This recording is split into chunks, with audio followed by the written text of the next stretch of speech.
मजीद को समझने में सबसे बड़ी रुकावट ये होती है कि हम इब्तिदाई में इसके बारे में गलत मफरूज़े कायम कर लेते हैं। हम कुरान को भी आम किताबों की तरह एक मजहबी किताब समझकर पढ़ना शुरू करते हैं। हालांकि कुरान न मौजू के एतबार से आम है, न अंदाज़े बयान में, और न ही इसकी तरतीब किसी इंसानी तसनीफ से मुशाबा है। कुरान दरअसल हिदायत की किताब है। ये किसी एक मौजू पर लिखी हुई किताब नहीं, बल्कि एक जिंदा दावत है जो इंसान को अल्लाह की पहचान, उसके मकसद ज़िंदगी और उसके अंजाम से आगाह करती है। इसका नज़ूल एक ख़ास कैफियत के साथ हुआ। ये किताब एक ही वक्त में मुकम्मल सूरत में नाजिल नहीं हुई, बल्कि मुख्तलिफ हालात, वाक़यात और सवालात के जवाब में तदरीजन नाजिल होती रही। इसीलिए इसकी तरतीब ज़मानी भी नहीं और मौज़ूआती भी नहीं, बल्कि हिदायती है। कुरान का मरकज़ी मज़मून तौहीद, रिसालत और आखिरत है।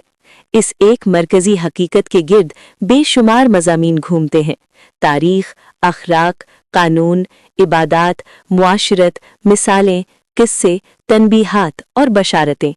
अगर कोई शख्स कुरान में रिवायती किताबों जैसी बाब दर बाब तरतीब तलाश करेगा तो वो उलझन का शिकार हो जाएगा, क्योंकि कुरान का उसलूब खत्ती नहीं बल्कि दावती है।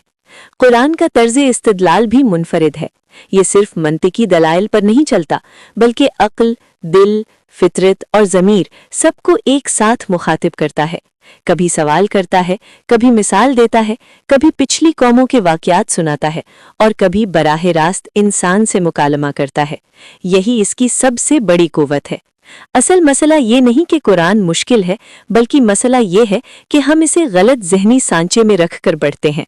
अगर इंसान पहले ही ये समझ ले कि वो एक ऐसी किताब पढ़ने जा रहा है जो दुनिया की तमाम लिटरेचर में अपनी मिसाल आप है, तो उसके लिए फ़हम व तदब्बुर के दरवाजे खुल जाते हैं।